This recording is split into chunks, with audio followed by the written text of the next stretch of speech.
What's up, everybody? Welcome to 3D Rivals, your first line of defense against stupid movies.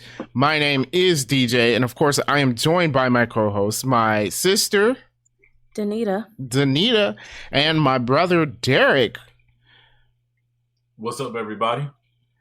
And today, we are going to be talking about Avengers Endgame. About a year ago, we started a journey when we realized we wouldn't be watching any new movies for a long time. So we decided to rewatch the Marvel movies from the beginning, and now we have finally ended up here in Avengers Endgame. And yeah, I have to say, it's been a fun journey again, and this movie still stands up. This goes down as one of my favorite movies all time, just because of how much it means. Yeah. I like how we made it up. I was going to say, I like how we made it this far, and it's been almost exactly a year since everything has been affected by the virus. Yeah. So we started this a year ago, and now we're full circle, and apparently we're still in our own homes. Yeah. Hopefully not for long. We'll see what happens, but yeah. What were you saying? Danita. What I was gonna say is that even this movie, how enjoyable this movie still is, after finishing watching it today, it ended and I was like, man, I still really love watching this movie. And I think that one of the few movies that you can probably see 30 times or whatever, and it's just as enjoyable as it was when you first saw it. So it's pretty cool. Yeah, it's a long movie, and just coming off the back of another long movie, which was longer, I have to say this movie doesn't feel like 3 hours. You don't feel the 3 hours. Now, I know that's not the same for everyone. Some people, they felt it dragging a little bit before the time heist, and I can see where they're getting that there. But for me, it just really... It doesn't feel like 3 hours. You're in the movie, and then all of a sudden you're like, wow, 3 hours has passed, I feel like it built up to the plot well, though. Mm-hmm. Yeah. It's starting off, this movie, I'm going to start at the beginning. It hits hard, man. It does not pull any punches at all. You start with Barton losing his family, Hawkeye, his entire family's gone, and you're like, yeah, it's like they're like, hey, remember Infinity War where you all were shocked walking out of the theater and nobody could talk and whatnot? Yeah. Let's remind you of what happened there. And then you got the Avenger. Well, and then you got the message Tony is leaving to Pepper, which again is sad because it's you kind of know okay, he's not going to die, but it's just really sad. One thing to note, they played the funeral song. Obviously, you wouldn't have noticed this when you were in the theater the first time you watched it, but the song they played during Tony's funeral was played in this scene when he was leaving the message to Pepper. So, they're just preparing your mind for the sadness that will come for the future, I guess. Okay, I did not notice that, but that is an interesting fact. Mm-hmm. Yeah, and then I think one of the biggest parts when I first watched it, I remember in the theater when that 5 years later came up, they found Thanos, they defeated him, but it meant nothing, right? Right. Yeah. You beat him, but everything still happened, and there's nothing you can do about it. And then, 5 years later, it's kind of like, what? Yeah, what? It was kind of like that opening, the first 20 minutes or whatever, is okay, they come in, they have a game plan, it works gangbusters. And then it was they won, but they still lost. And it was such an empty feeling. And I remember sitting there thinking well, now what? Yeah. And to see that 5 years later title card, it made you think wow, they really didn't accomplish, they lost for 5 years to have gone by, and just this is life now. Yeah. And I thought first watching it, it's going to be another epic Thanos battle scene because I mean he won so single handedly in Infinity War. So I'm just like, okay. And then it's like when they killed him, it's just like you still had that empty feeling. It's just like, okay, yeah, it didn't because change anything. yeah, Like everybody's still gone. There's still no Spider-Man. Star-Lord is still gone. Yeah, it Like, actually didn't accomplish anything at all, and like that's the first 15 minutes of the movie. So one of the things is like, wow, okay, it's been 5 years, so now what? And then the other thing is, of course, now what? Because the stones are gone. Nobody expected that. We're all like speculating that whole year, like, okay, so how do they get the stones back from Thanos and whatnot? And that's where we thought, like you said, you're gonna get that big epic battle against Thanos, so they can grab the gauntlet and whatnot and try to undo things. And no, the stones are just gone. And so, like, you're like, what? What do you do now? So I thought that was really good. Like, they really did the unexpected with this movie, I would think. No one guessed the direction they were going. I mean, I think some people guessed time travel, but like... Yeah, but no one guessed that in the first 15 minutes that they would defeat Thanos. And then that when they do, that it didn't really matter, that they still actually lost. Yeah. Yeah. One thing I do like... Oh, go ahead. I'm sorry. No, go ahead. I was going to say one thing that I do like about this time travel in this movie, because normally you got time travel and it's like, oh, everything's undone. And then even though it could be an enjoyable movie to watch, in some instances it's like, well, you just undid everything. Let's use Days of Future Past as an example, right? It's like, what was the point of X-Men 1, 2, and 3 if Days of Future Past just makes them obsolete, right? It undoes it. Now, they're still good movies, but as far as the greater stories told, you erase those movies. Yeah. I like how it's done in this movie because there were still consequences for them losing in Infinity War. The consequences are still there. Them getting the stones back and snapping everyone back, it didn't erase everything that happened. 5 years still passed, so there are tons of consequences. They're exploring that on the TV shows that we watch. First you saw it in Far From Home, and then WandaVision explored it, and then they mentioned it a little bit in Falcon and Winter Soldier as well. And the consequences stayed, and I think that's important. Because it wasn't just, it didn't undo Infinity War. Yeah. I guess that's what I'm getting at. And because of, I mean, I know we're going to talk about Falcon and the Winter Soldier later, but because of that consequence, it's like the main thing that's going on with Falcon and the Winter Soldier. Mm. It's like, this is what's going on. This is the, lack of a better word, problem. Mm-hmm. Or the issue that's going on because of them bringing everybody back. Right. Yeah. Yeah. I want to. I guess I'll touch on it again when we talk about Falcon and Winter Soldier. But it seems to be some resentment from the people who lived during those 5 years against those who came back after. And they explored it first in WandaVision. Now, it was a short thing, but Hayward did mention to Monica Rambeau, he mentioned to her, he's like, you guys don't understand that, like, speaking as the people that came back, you don't understand what we went through during the 5 years. Right. He mentioned that. And then now you have the Flag Smashers in Falcon and the Winter Soldier saying they like the world better after Thanos snapped.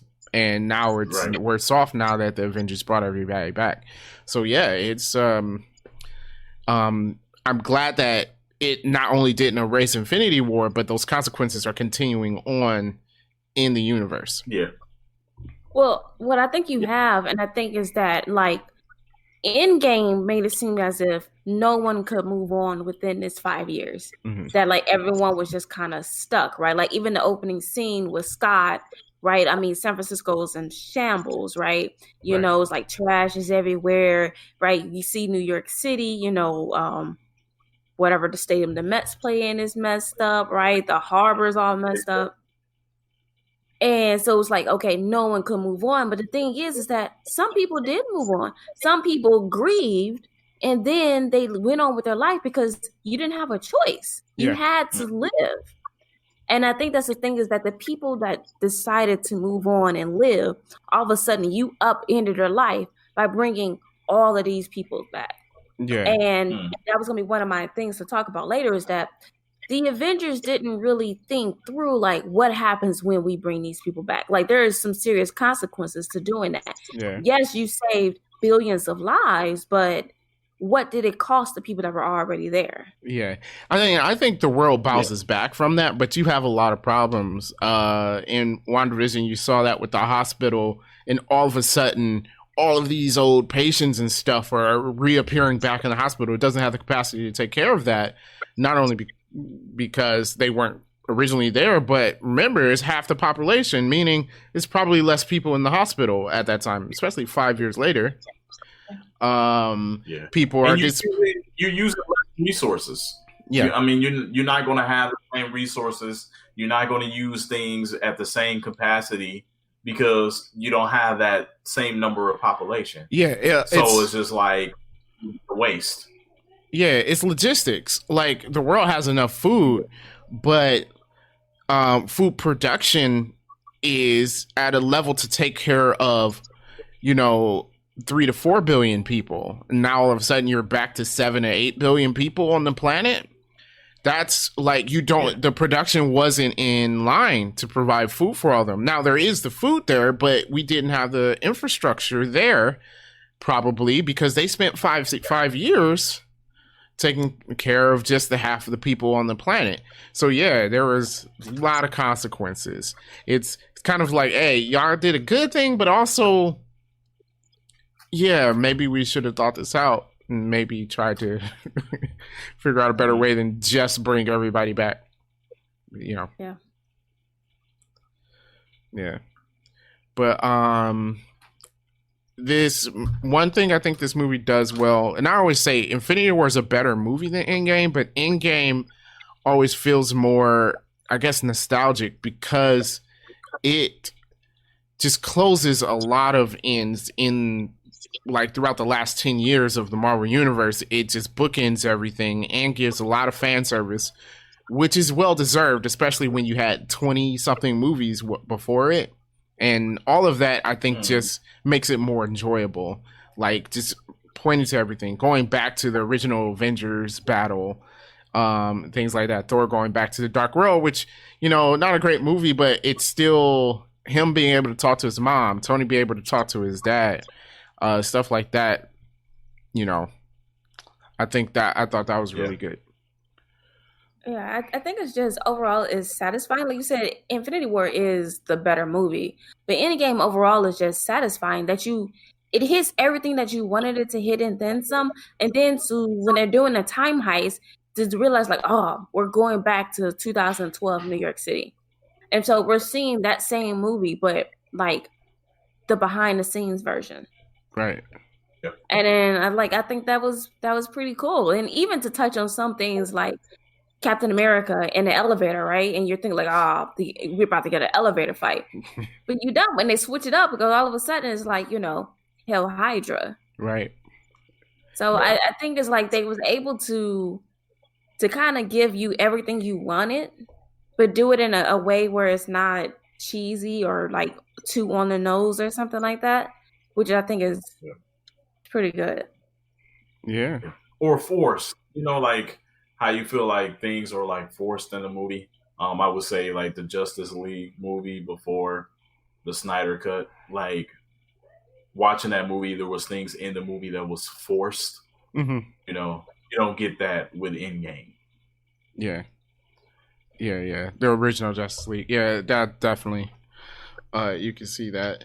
Yeah, there were a lot of different things, and I think bringing Thanos back, I thought that was done in kind of an intelligent way.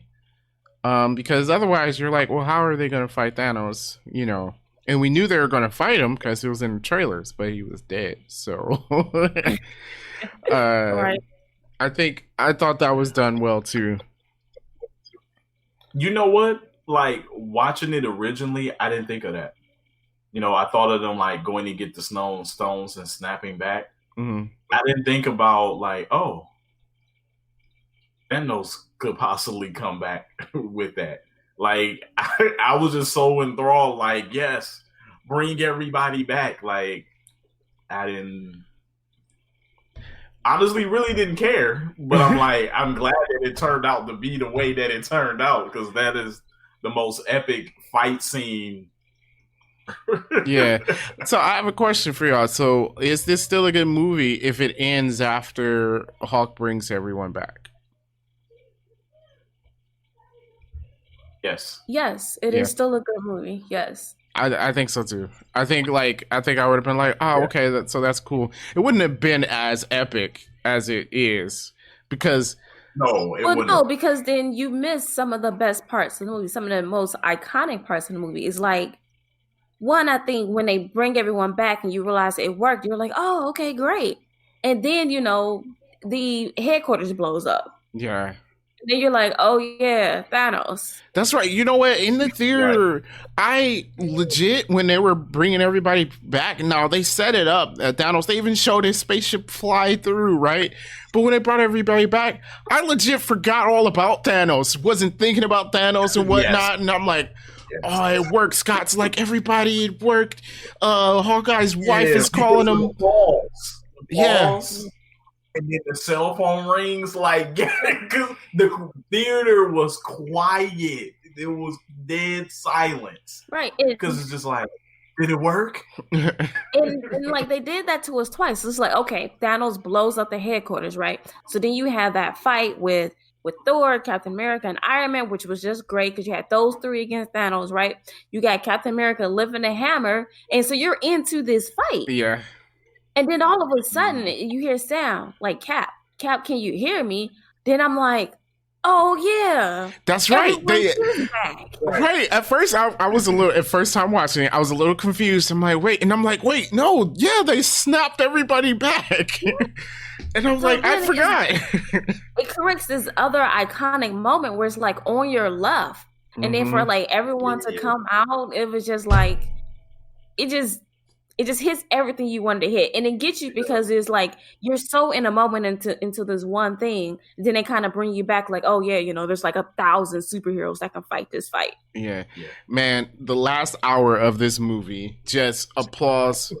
Kudos to the directors and writers because they hit just all the right points from beginning to end, man.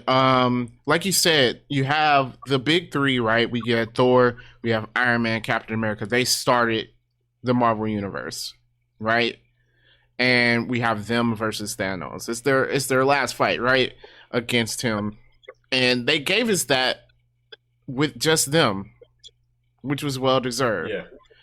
And then just that with the portals and everybody coming out, man, like, man, it's just iconic. And then you got the score. Look, we don't talk about the scores in Marvel movies too often because, like, the music generally is not the thing that stands out in a Marvel movie. But the score with this, it stands out in that scene, though. Yeah, it stands out in that scene, though. Yeah, dude. And then, like, literally, like, our theater wasn't exactly like this, but you can get where people are cheering, where, like, Black Panther comes out, and people are like, and like Falcon flies through the portal. People cheered in our theater. Yeah. Yeah, and people cheered in our theater. They clapped. I mean, when you had, like... They clapped, like... 5 times in the movie. Like when they cut Thanos' head off in the beginning of the movie, people were clapping like, really? Yeah. And I don't remember that, but I would say at the end, especially with the hammer thing. Oh yeah. Yeah, but see, when it was happening, and I was like, I'm saying to myself, Cap is going to pick up the hammer, and then when he does it, I was surprised. Yeah. I thought it was Thor. I thought it was Thor, and then it flew past him and went to Cap, and I'm like, yeah. And so the whole theater cheers like, oh yes, I knew it, blah blah blah, which was great. And so like you had that when you first hear Sam's voice, and everyone's like, woo. Yeah, and so you had that, and like the whole interest is like it's kind of great, which is why it's like it is good for movies to be in theaters because you don't get that same feeling being at home. Oh yeah. That's what I was going to say. The argument, I don't have a better word for it, but the argument between whether movies are going to have a place in direct to streaming or theaters. Movies like this. These big movies like this has to be in theater because it's the I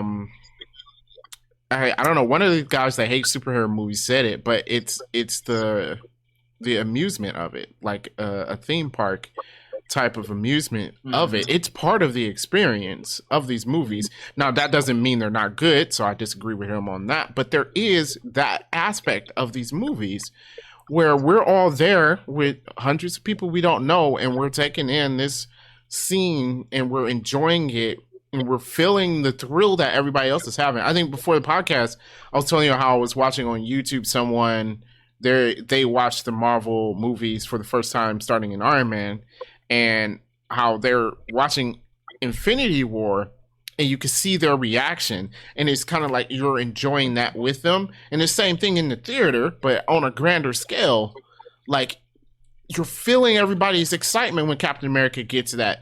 When we walked out of Infinity War and the theater is dead silent because everybody's in shock, you feel that it's a shared experience, and theaters still have a place there. I don't know if every movie's going to stand up still in theaters though.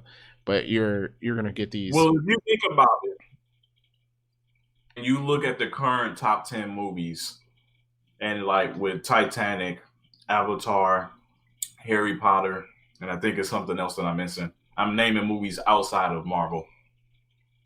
Those movies had that same draw when it came to people. Mm-hmm. It's like when they watched the movie and left the theater, they felt something with the movie. I mean, even with a movie as serious as Titanic, when that movie came out, such high praise for that movie. Yeah. For that particular time period. You're not going to get that with a movie going straight to a streaming service. No. Right. You're not going to get that same feel. Right. That in a movie that you can talk about days later, right? You see the movie, right? You walk out the theater, you're talking about it with your friends, right? You go to work, you go to school, did you see it? You're talking about it. And I think there's something about having that experience. It's like whenever Netflix drops like that number one show, then everyone wants to talk about it or whatever. It will be the same thing. And even with movies that aren't blockbusters, there's something about being in a movie theater that just kind of fun. Yeah. Mm-hmm. So which, I mean, like, if I had an option to see, even if it was something simple, like, I don't know, a simple movie. I don't know. I'm trying to think the last time I watched a simple movie. I don't know. Enola Holmes, I would watch at home. I'm not going to the theater. No, I was going to name a good movie. Okay. But let's say something like A Quiet Place. A Quiet Place is a good movie, but I am glad I saw it in the theaters. Well, that's another one of those theater experiences, though, I think. Because, like, being there and... I would say, like, for me, I want to say, outside of, like, Nola Holmes or something, like, I want to say, like, Invisible Man, I've seen. Mm-hmm. I would want to see that I probably would have liked to have seen that in the theater. Okay, I'll give you a perfect one. Something like Ocean's 11. I saw that in theaters. It is a simple movie, a movie you don't have to be in the theater to see. But I felt like it was so fun, and I'm glad that I saw it in the theater. You know what I mean? Like, so I think that, yes, I have a big screen TV. I got a good sound system, blah, blah, blah. But I just think it's just something, there's a joy about going to the movie theaters. Yeah. Well, that experience that we were talking about that you get. Yeah. Very true. And this movie hits all those points. There were so many times where it was just just like cheering in elation because of like we mentioned, Captain America picking up the shield, everybody coming through the portal, Pepper landing in her own Iron Man suit, dude. It's like, yo, man, let's go. And I don't get like involved vocally when I'm at the movie theaters, but I'm like, that movie I did. Yeah. I cheered to, I clapped to, like, yeah. I did not, but okay. No, I didn't. I was watching. We know you didn't. Yeah. But yeah, so it definitely hits all those parts. But then it still ends on a sad note, I think. Like that after all of that, like it still ends on a sad note. And I was telling you guys before the podcast, I think, I know people don't believe me, but I think it's like the maybe third or fourth time I've actually watched Endgame. Like I haven't watched it that many times. And but even though I've seen it over and over, like it's Iron Man's death still hits. Like it still hits for some reason. You know he's gonna die. You know how it's gonna happen. You've seen it all before, but it still hits. And I just think that's good writing. Then, like the way they put it up, and it's good build up, especially with the movies that came before it. Like that's how you build a character because everybody still cared about him. Yeah, I think like even though you know it's coming, like I this is my second time watching Endgame all the way through. Like I've seen it in theaters and I have not watched the entire movie all the way through until today. But you're right, it's like you know what's coming, but even at the end it's still like, man, that's really messed up. And it's still sad. I mean, you know, I'm not about to shed no tears for someone who's not real. But it's okay. If you feel sad, you can cry. It doesn't have to be a real person. You feel sad. You're sad. I'm not. You guys do what you do. I'm not. Whatever. But I mean, you know what I mean? It still hits and it's still like, man, like someone who's been around, who started the whole thing is now gone. Right. And like you said, like you had this whole big build up, like, oh my gosh, the Avengers, blah, blah, blah. And then it just kind of like bring you back down to earth. Yeah. And it's like, okay, movie over. Well, not really, but basically. You're basically movie over. Yeah. And then they built it up. He gave up a lot, man. You know, he died, left his 5-year-old daughter. You know. Yeah. Left his wife and his kids. So like when he finally settles down and, you know, have a happy life. And then it's like he sacrificed it to save the world. Yeah. I like in this movie how you got just the character growth and the end to a lot of character arcs. I mean, even things as simple as if you watch the battle between the Avengers and Thanos, Thor, every time he swung his axe, he went for Thanos' head because of what happened in Infinity War. Because since he didn't go for Thanos' head in Infinity War, Thanos actually won. So now every time he attacked him, he actually went for his head. And like, okay, it's like just a small thing like that. They didn't have to do stuff like that. But then you had closure on people. Tony Stark, even though he died, like that really completed his arc because he started off as such a selfish person, and throughout the movies, he started to become less and less selfish. Of course, he always played the sacrifice play, but you know, here was the ultimate sacrifice that he made. And it really ended things on a like a full arc for his character, I guess.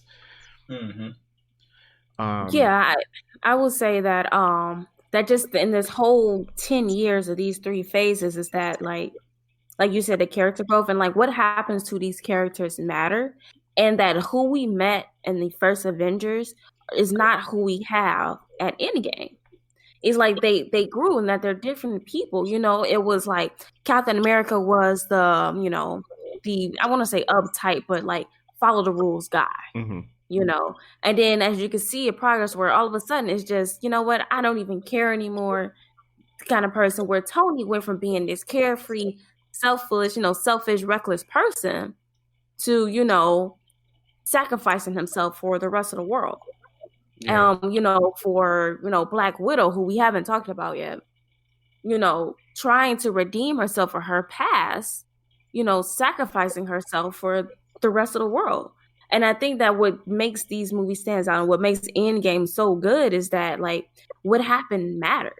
Even though, some people, quote unquote, came back and, every people got unsnapped, the people that died are dead, and it matters and it affects everything else. And I think that to be able to do that across 10 films and in this movie especially, just kind of what makes Endgame, such a good movie. Yeah. Yeah. Yeah.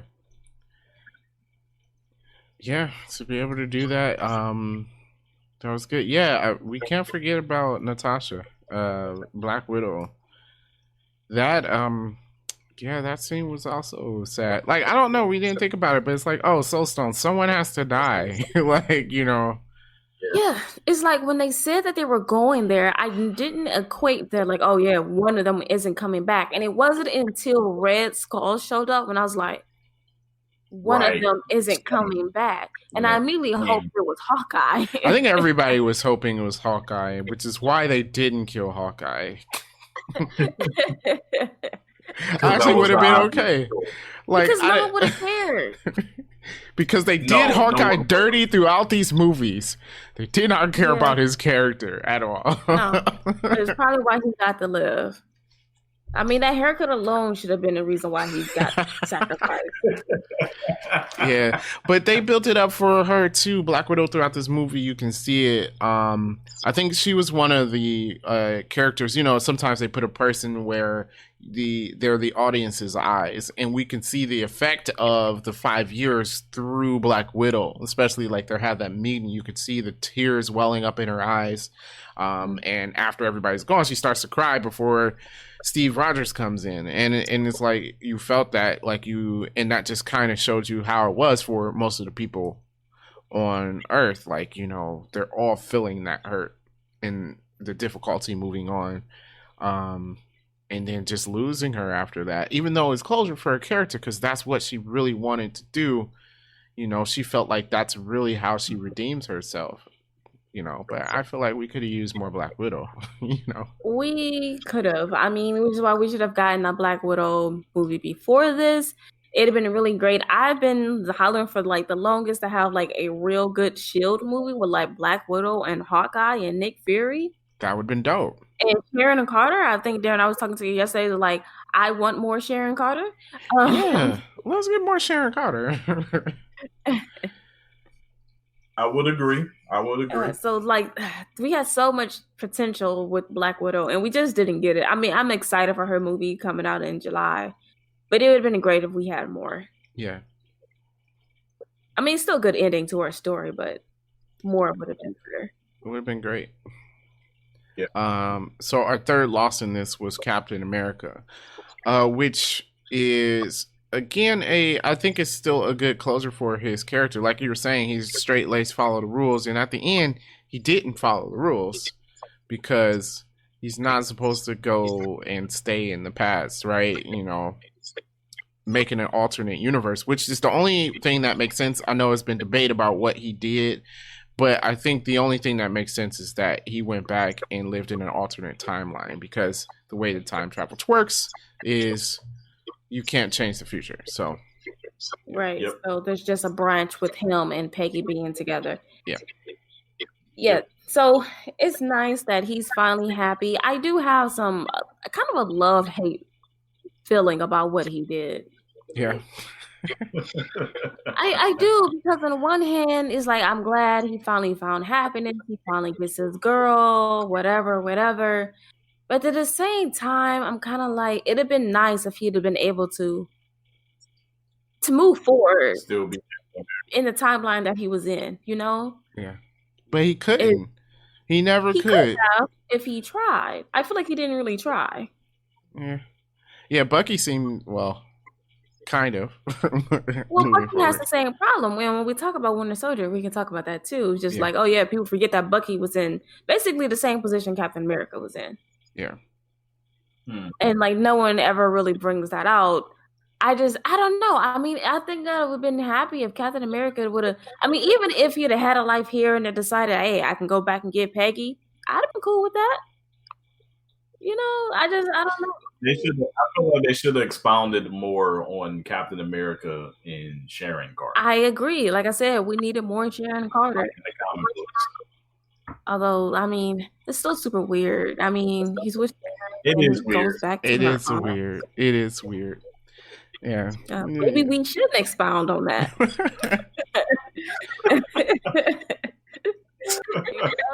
Like, I don't know. There's some things we don't talk about. True. That's true. Very true. Very true. So, yeah, Endgame, I'm always for this movie. It's I just watched it before the podcast, so I'm still feeling it a certain kind of way after losing Iron Man again. I got to start over. Are you watching it for the second time today, like right now? Oh, you're watching it right now. I could probably watch the last hour again, but yeah. So it's a great movie. But let's see. I think Danita usually has some extra stuff. Was there some things you wanted to bring out? I do. But before we do that, I just have one question for you guys. Yeah. Okay? So in Infinity War, if the Avengers was all together, did they still lose? Yes. Yes. Yeah.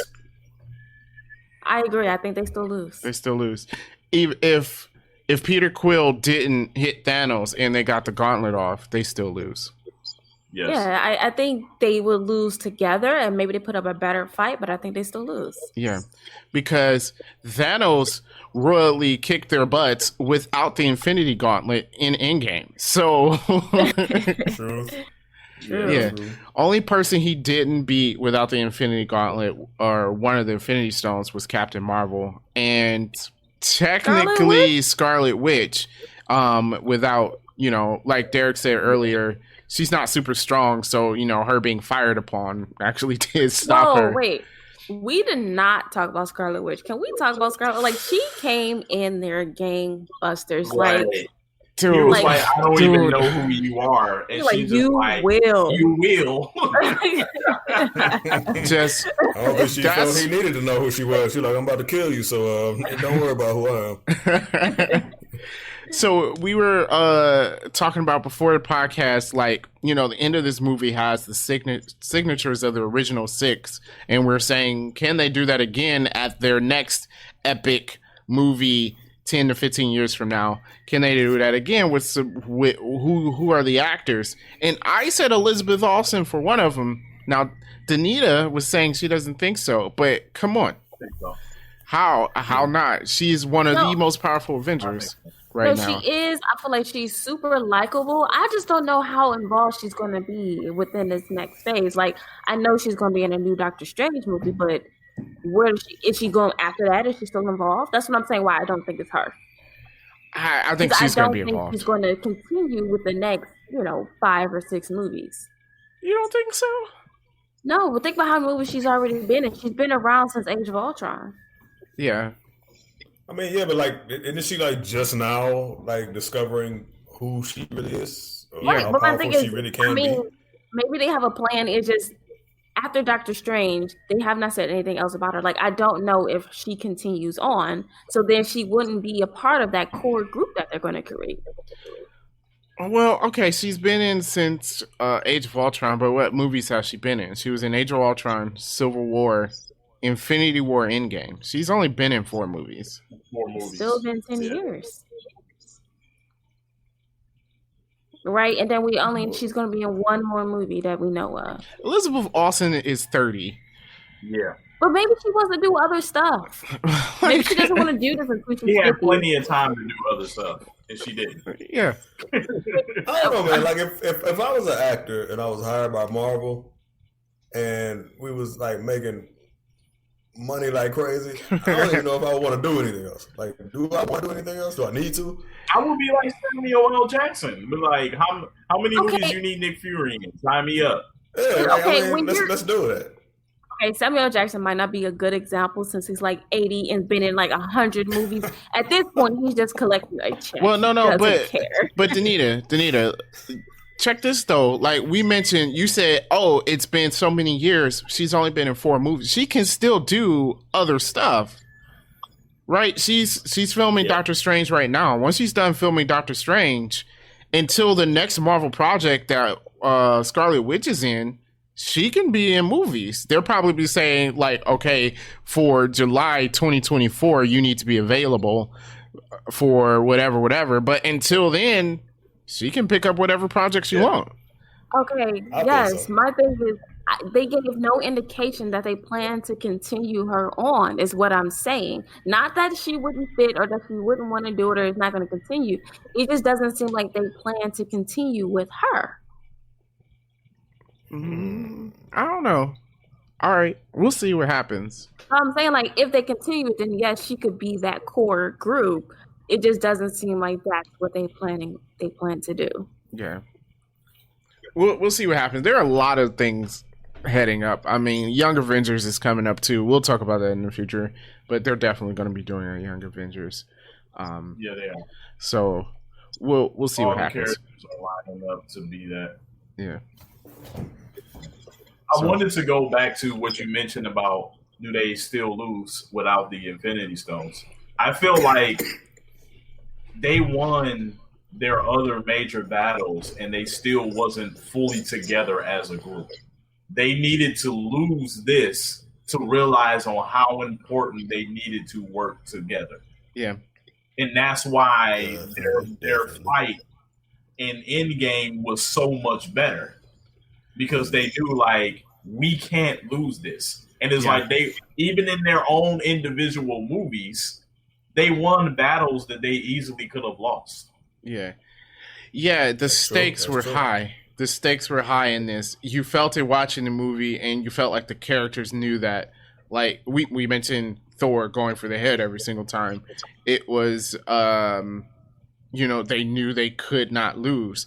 That's what gives Tony Stark the will to go through, even though he knew, he would be dying, and leaving Pepper and his daughter, to go through with what he did at the end of the movie and dying right there because the stakes. If we don't do this right now, we're going to lose.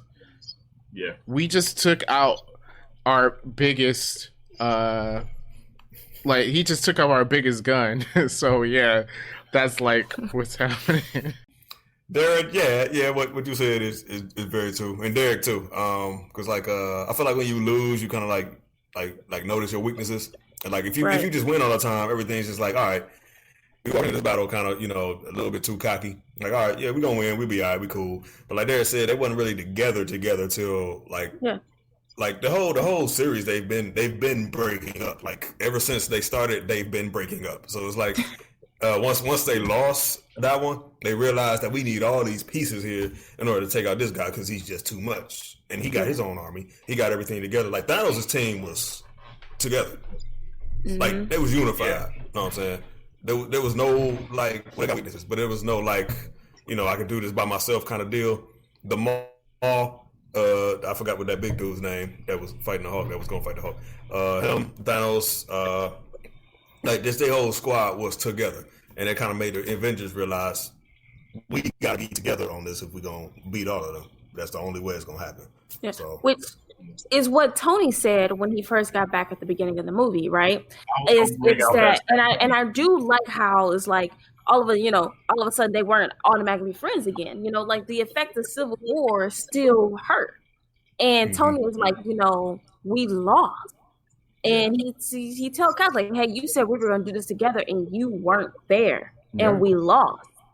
And I think it's because you lost in such a big way, then to realize maybe if we were together as a team, which they really hasn't really been before, maybe we don't lose. I mean, they still would have, but and their minds are maybe we don't lose. And it's just but we weren't together when you said that we would be. Right. And it's hey, I've been warning you guys about this. And when it happens, where was the team?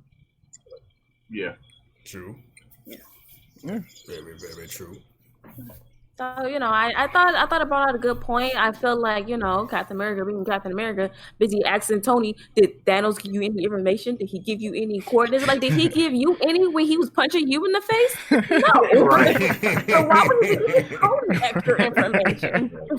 Right. Any idea where he would be right now? Like, bro, I was floating in outer space dying. Like, Right. He hit I don't me even know with a where I planet. was. I have no idea where I was. I definitely don't know where Thanos is going to be. Right, he hit me with a planet. He did not say, "Oh, by the way, this is where I'm retiring." Like, dude. I do like how he was like, he was like, "What fight? Who told you there was a fight?" He was like, "No, he mopped the planet with my face." Like, I was like, "Yeah, you guys kind of lost pretty It bad." basically was that. Like, it really wasn't no fight. Like, I mean, they really were giving everything that they had, and Thanos was just like, I don't even got to give 100%. Yeah. All that I got work. this. Yeah, For all a that. drop of blood. A drop of blood. It was like ultimate insult, man. Because he did a lot. Like, He all did that a lot. transforming and like, he finally hit him, and he said, all that work for one drop of blood. That's discouraging. It's like, Yeah. that's It is. dismantling to you. It is. I mean, Iron Man has never fought as good as he had then, and it made no difference. None. So yeah, and like you said, he threw a moon at him. If I don't have anything as big as a moon that I can possibly throw at you, I lost. I mean, what am I gonna pick up a rock now and throw it at you? Like, no, I need a moon or bigger. He don't got that. So yeah, that was an L. Yeah. Big time L. All right. Now I think we're ready for random movie facts. All right. All right. Go ahead. All right. So Robert Downey Jr. is the only actor to read the entire script. Not surprising. Not surprising at Not all. surprising. Yeah. Well, when you make that much money, you get the rights to read the entire script. Although, shout out to Chris Hemsworth making more money than him for this movie. Really? Really? Yes, Hemsworth made $80 million. I'm like, you know what? Oh. I would just do nothing else. That's what I'm saying. Yeah. If I'm working with Marvel, I don't need nothing else. I will be Thor for the rest of my life. I sure will. I'll be Fine. young Thor, middle-aged Thor, old Thor, dead Thor. I'll play dead Thor. That's fine. Flashback Thor. No, let's Yeah, whatever. Man. So this movie had the biggest pre-sale ticket sales ever, actually crashing the Fandango and Atom site, which we've experienced because we could not get I We didn't experience it. This is how we experienced it. We could not go to the Thursday night or Friday night movie. We literally, me, Danita, and another one of our friends, we went to a 12 p.m.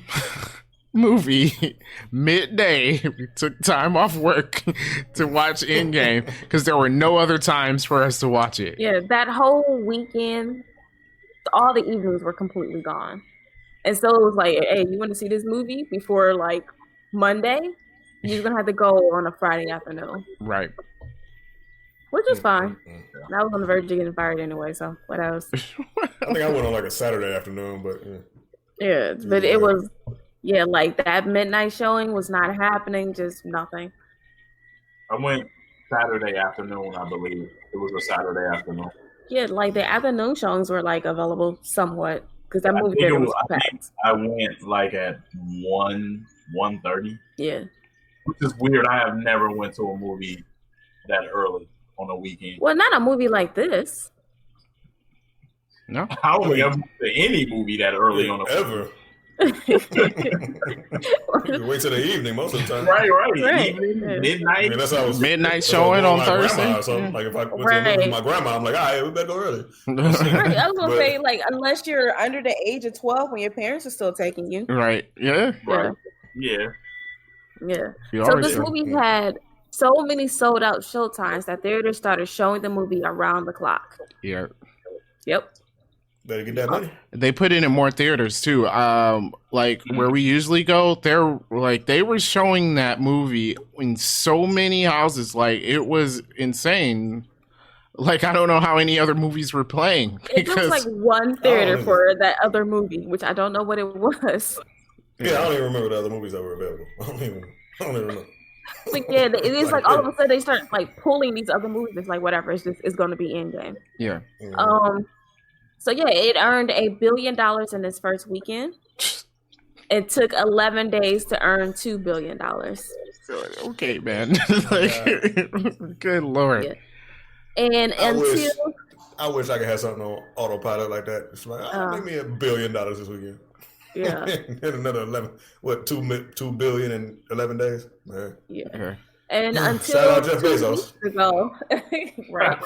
Until 2 weeks ago, it was the highest grossing film of all time, but Avatar re-released, so now Avatar has surpassed it once again. Yes. People really go see Avatar. I feel like that doesn't count. It was released in Avengers China, Endgame re-released again. Was it released in China and it wasn't released in China before? What, Avatar? Avatar got re-released here too because nothing else is playing. Okay. Yeah. I thought I saw something that said it was released in China because, released in Hong Kong, that doesn't include the rest of the country. Yeah, no, I mean, you might be right, but it got re-released everywhere. I mean, a lot of the top movies I agree with. Avatar is one of the ones I don't. Because it's not good. It's not a good movie. I watched it and I didn't like the movie. Yeah. I watched it when it came out on DVD and I didn't like it. I thought it was okay, but I'm like, I don't really need to see it again. Yeah. I have no interest in seeing that movie again. Yeah, none. Yeah. That's why I'm like, they re-released it and it's doing okay. Still. And there are gonna be 7 more? Yay. Yes. 7? 7. Oh dear God! Why? I don't know. What are they with it? Who was asking for Avatar sequel? They approved. It's supposed to. I thought it was 6. It's 7. Is it? It might be. Maybe it's 6. It's still too many. Another one is too many. 6 too many.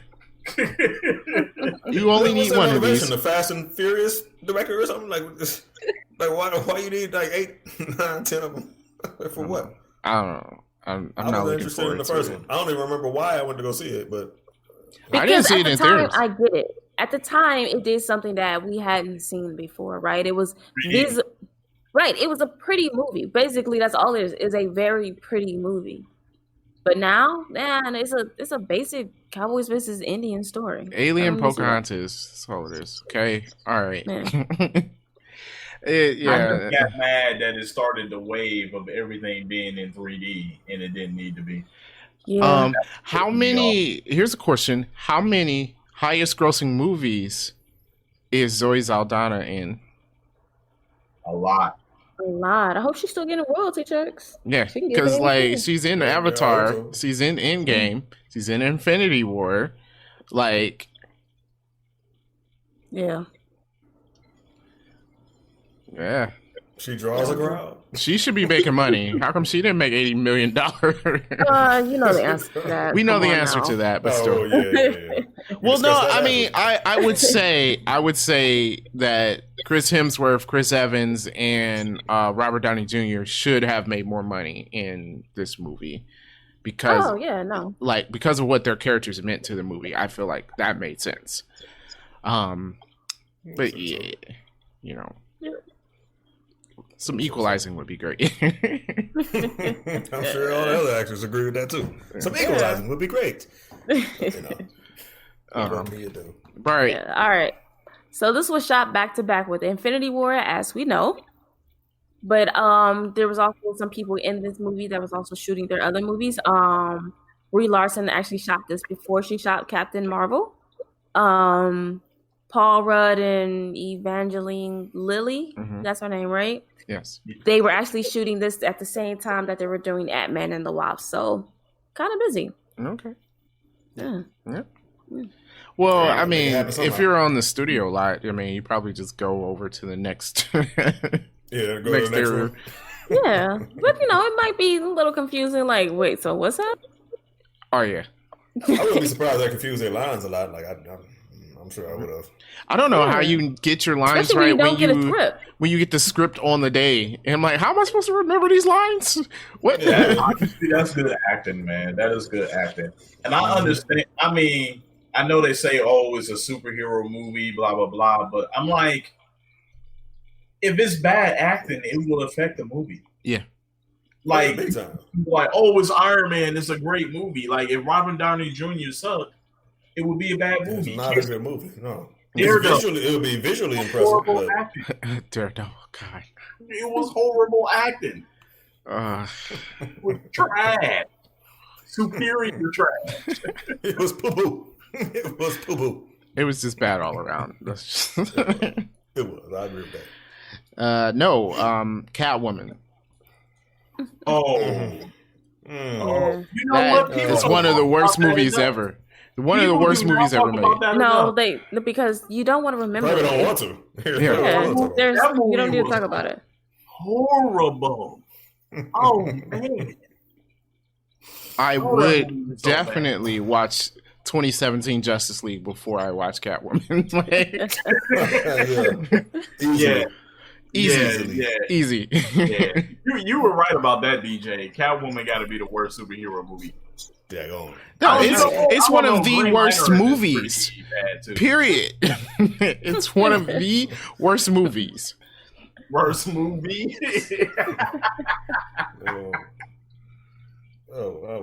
Yeah. But Danita, what else you got for us? All right. So the opening scene with Hawkeye, we talked about it before about how they kind of like, oh, hey, remember Infinity War? So that was actually going to be at the end of Infinity War.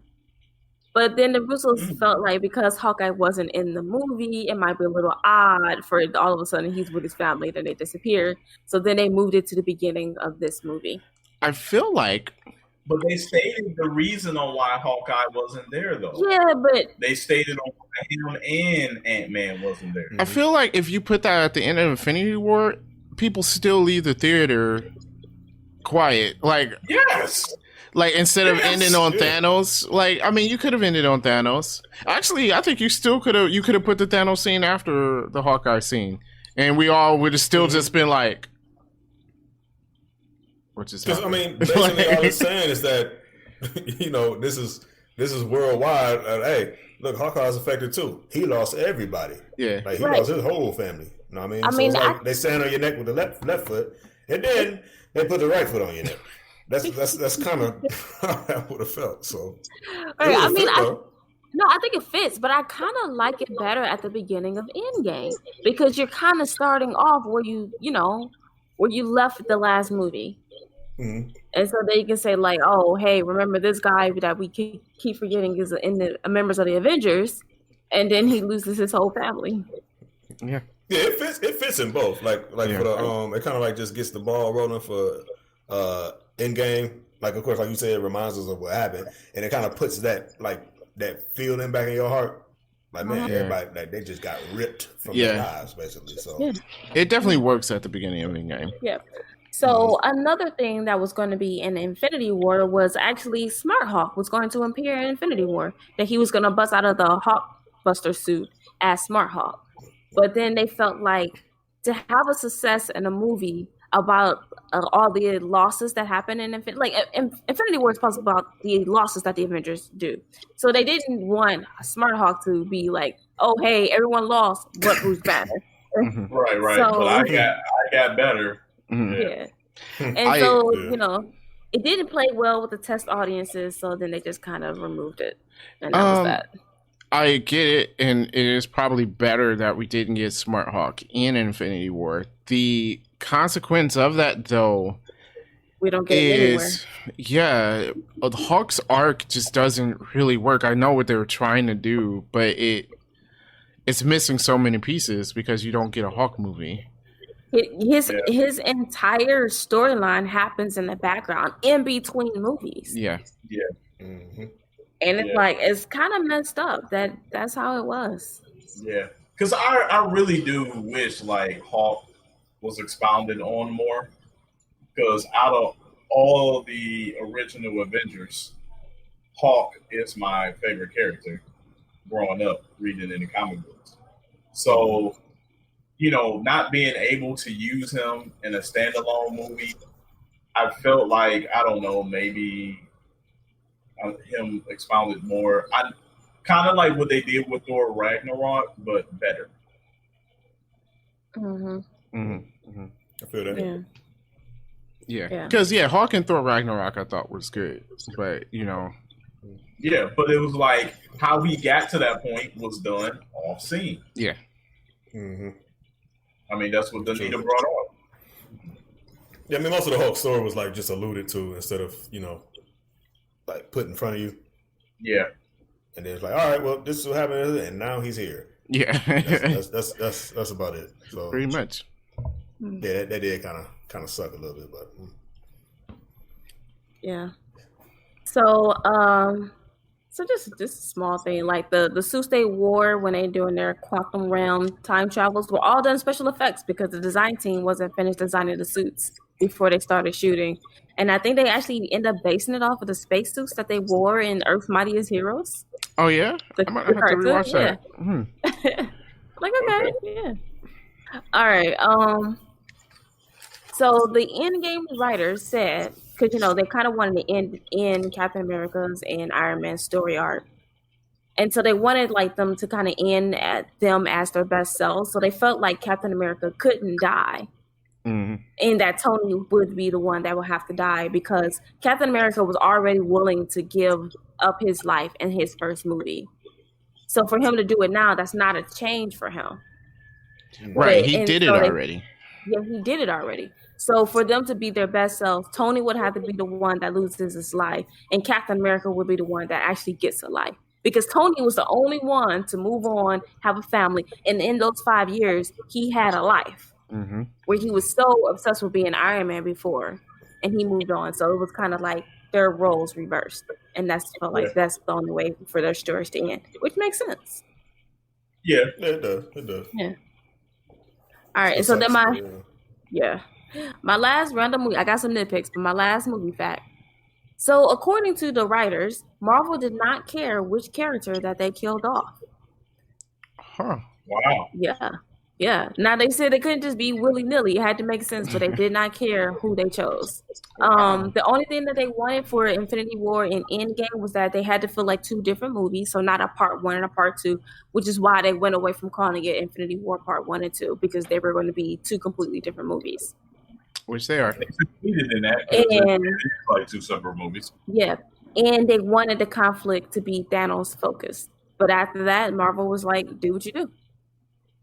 That's good. I like how as Marvel went forward, they seems to be, I mean, obviously Marvel's hands on, but they seem to be giving the creators more freedom. Free reign. Yeah, which makes for better movies. Just giving them a light guideline, like, hey, we need this, this, and this. Other than that, go ahead and do what you do. I think that works perfectly, and I think that's why the movies got better as we went along throughout the phases. All right. I agree. I got some nitpicks. All right. Okay. All right. So I think I have them in order as we go through the movie. All right. So let's start with Scott. Mm-hmm. So he drives from California to upstate New York, right? He couldn't call the Avengers, say, hey guys, are you still alive? Nothing. Maybe they could send a Quinjet for him or something. Instead, he took like a week to drive from San Francisco to New York. When your plan is a time heist, it doesn't matter. He could have taken 2 years to get to him. No, he didn't know if that could work. He didn't know if that could work. He hopped in that sloppy jalopy and drove from California to New York. This doesn't make any sense. He made it, though. It's not a lot of traffic. Speaking about Scott Lang, I want to clarify a nitpick that I think most people have. And they're like, oh, a rat just randomly brought him back out of the quantum realm. And I think people are missing a thing because they're like, what are the chances? And it is exactly what are the chances? Because it's been 5 years, right? Mm-hmm. So it's not just like, oh, all of a sudden, oh, rat, blah, blah, blah. It's like, yes, it was a small chance that it happened, obviously, because it took 5 years for it to even happen. So, like, that's... that's the deal. I get that it's kind of silly that that's what set off the whole thing and that's what saved the universe. But, yeah, it's not that big of a deal, guys. Calm down. I didn't have no problem with that at all. Full of superheroes that can do things that humans can't do. Right. Can we please put aside this, hey, this doesn't make sense. Can we put that away? Okay. Mickey Mouse saved the universe, okay? Yo. All right. It's just like, come on, y'all. Okay.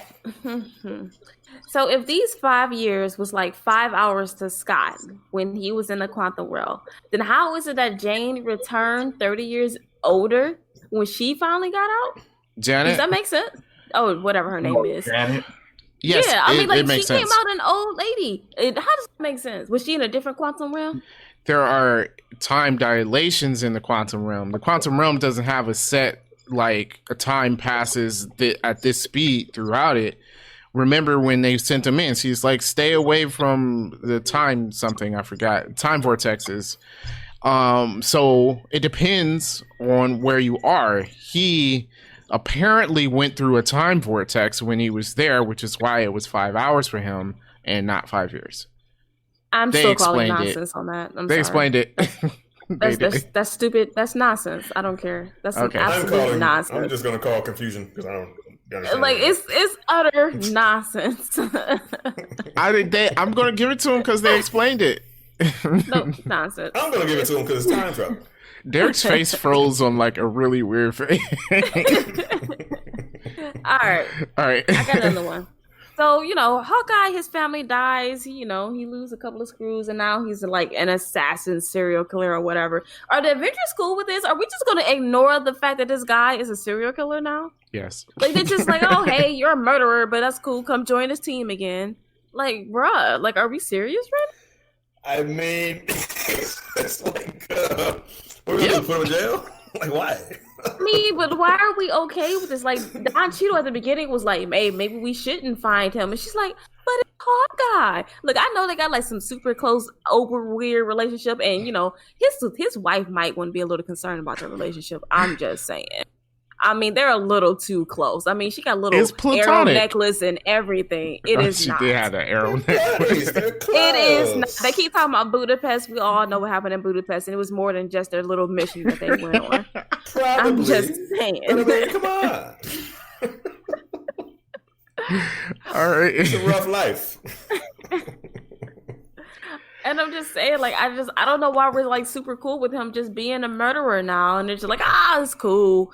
Take your funky haircut and you can join the team again. I thought it was cool because he was a bad dude. When he snapped, I'm like, this cat is ill. In all the other movies, he was just like firing arrows at people that were 2 feet in front of him. But now he's got this sword and he like staring at these cartels, but like it's nothing though. Yeah. Not even the facial expression change. He just getting it. I was like, I mean, he's definitely better now, but I mean, like, maybe we should be a little concerned. And then how does he know it's Natasha when he in the rain in Japan and he's like, oh, that must be Natasha behind me? I'm telling you, the relationship is too much. It makes no sense. They just close, man. It makes no sense. They're close. They're really close. They know a lot about it. They've been around each other for a while now, I'm saying. It's like, hey, I can. Natasha.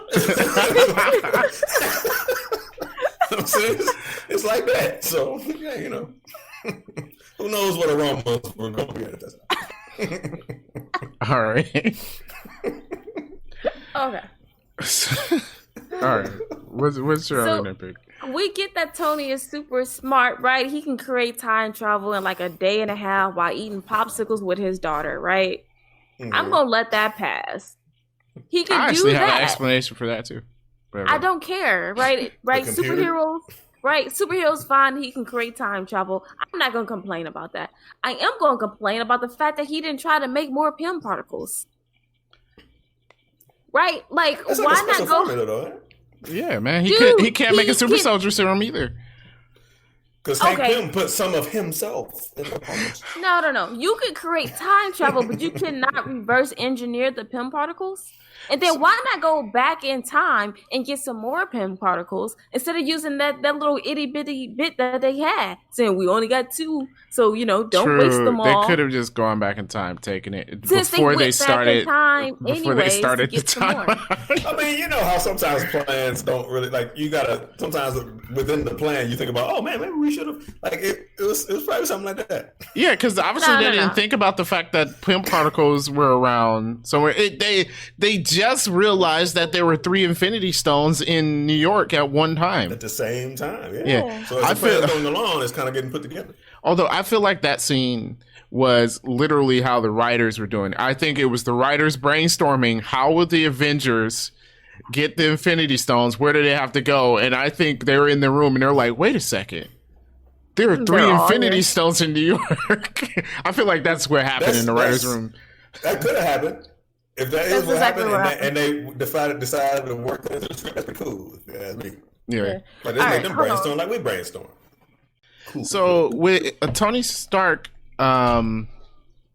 solving time travel, at first I'm like, everyone's like, oh, he can just do this thing, which at first my answer to that is like, it's Tony Stark. He created an element in Iron Man 2,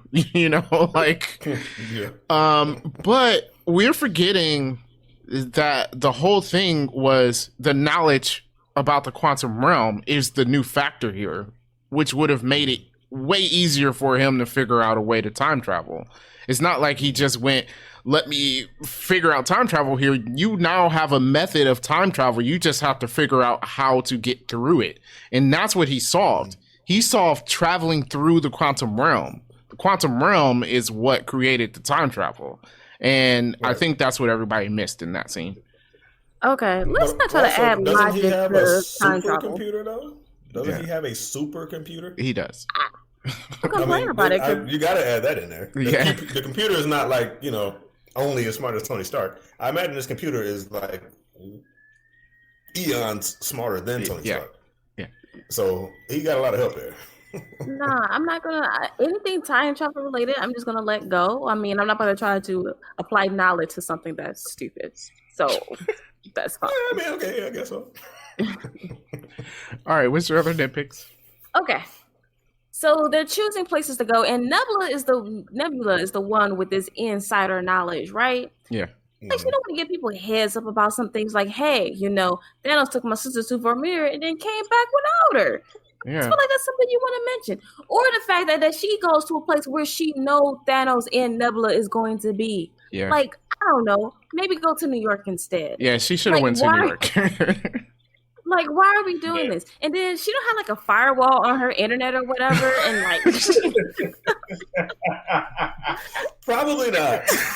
No, I don't know how that worked. Honestly, that is a nitpick of mine. I don't get how did they connect. I don't care because it's not that big of a deal. But it kind of that seemed like a plot contrivance to me. It's like we need 2014 Thanos to find out.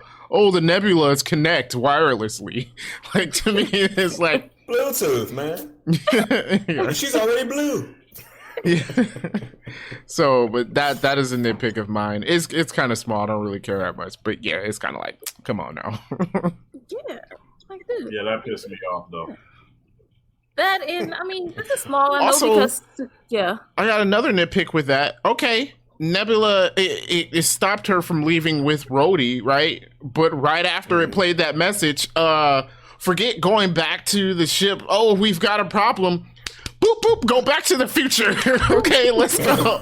Like, no, her little thing getting captured by Thanos. No. Your little time travel bracelet still works. Like, yeah, why Let's go. And then who was she calling? She tried to reach out to Barton and Black Widow, but yeah, why? Guess what? She actually knows that Thanos doesn't know at that time where the Soul Stone is, so they were not in danger. Yeah, stupid. I mean, she didn't know how to play football, guys. So yeah, she probably, her thinking is probably just not really all that right. She should have just left. But of course, we wouldn't have the epic last hour of the movie, so whatever. True. Okay. True.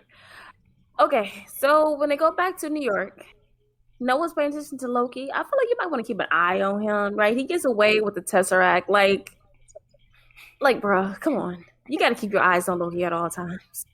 Yes, they like literally just turned their back, and it's like, oh no, we lost the Tesseract. Like, come on, be better. Well, he was in cuffs, so they probably just figured, well, you know, in mystical cuffs. So they probably just figured he would have been cool. So like, oh, he good. Got the mystical cuffs on. He ain't going nowhere. But didn't work out for him. Okay. And then why did they make such a big deal about using a time traveling machine when they clearly don't need it? Since people keep time traveling without the machine.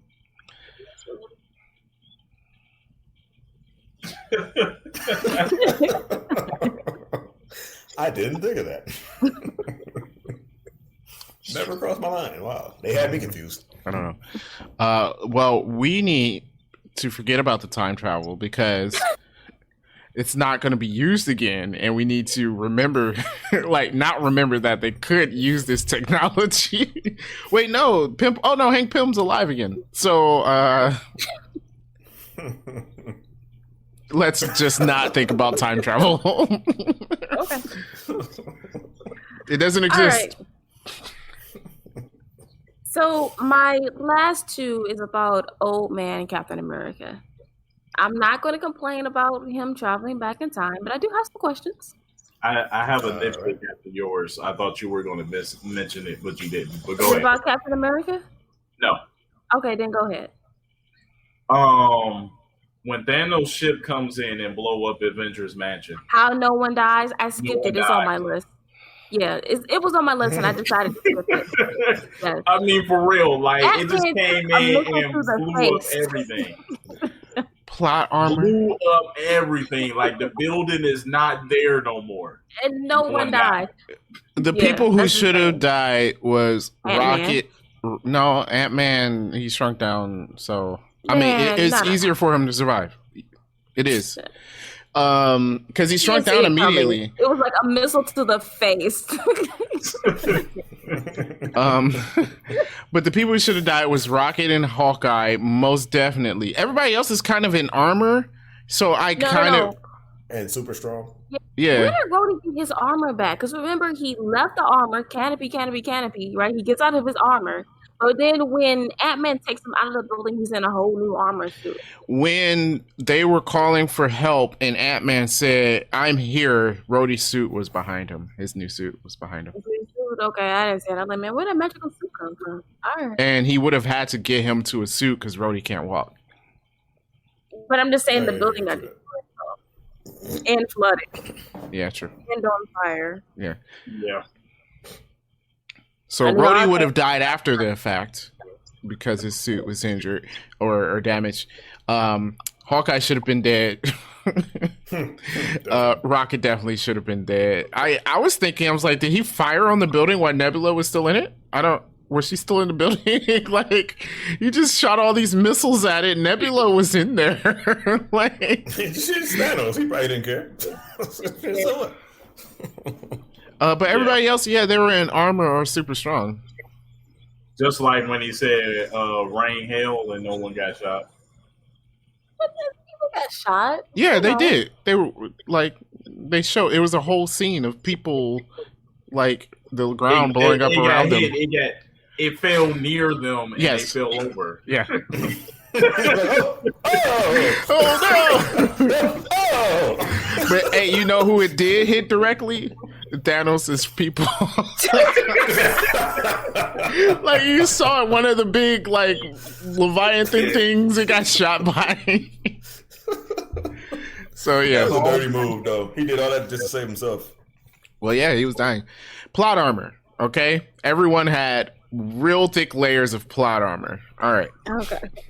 Alrighty. Old Man Captain America. So he goes back in time to be with Peggy. Yay. Okay. So does he stop being Captain America? And if so, does he just let all the bad stuff happen? Does he just let Hydra take over S.H.I.E.L.D.?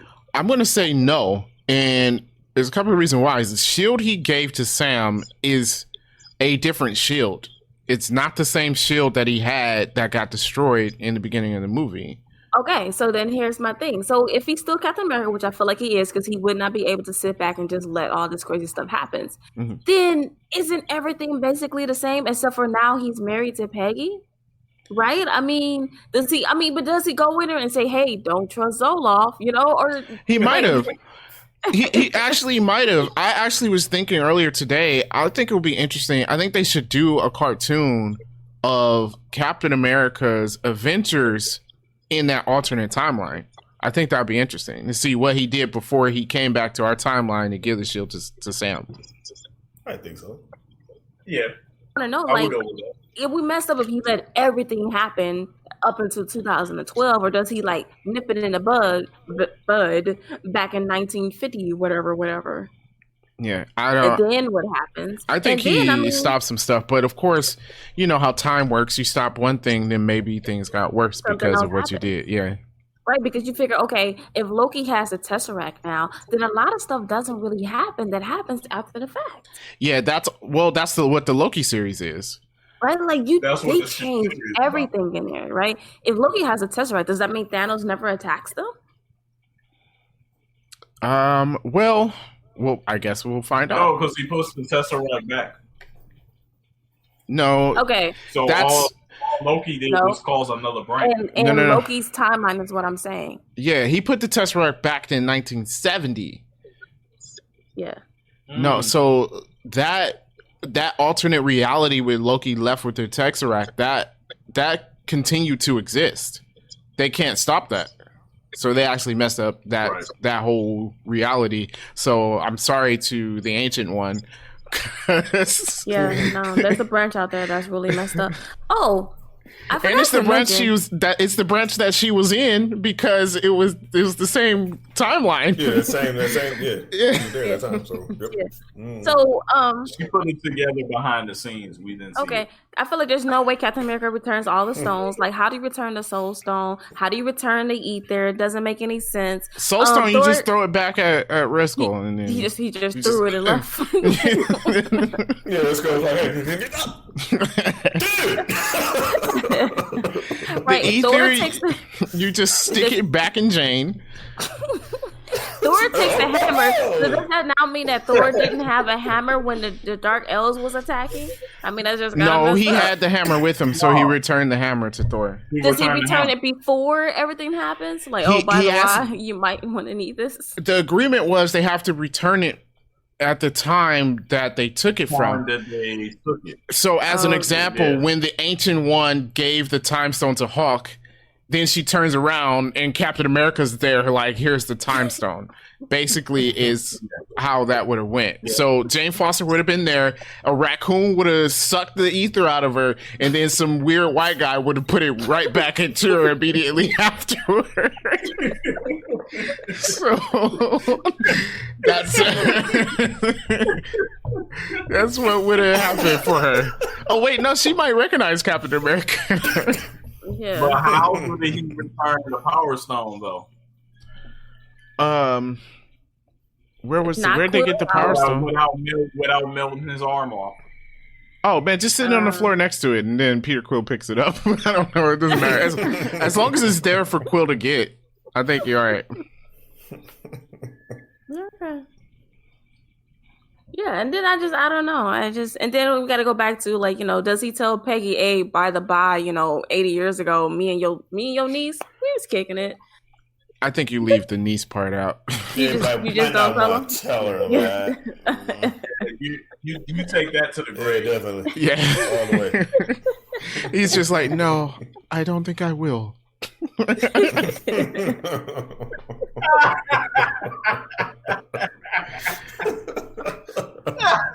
Oh man, did he watch Sharon Carter growing up? See, I'm telling you, it's so weird. It's not right. It's so not weird. Right. And you're like, man, I've made out with this lady. It's not right. I mean, she has to be like, oh hey, my niece is coming up. He gotta be like, nah. Nah, it's cool. It's cool. Nope, he can't come. Nah. Me and your niece just don't really get along. No. Yeah, our relationship is Complicated. Sharon's just not understanding. Like, wow. She's like, huh? Like, why doesn't he like me?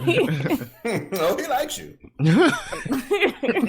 But a little bit too much, considering the age difference is palpable now.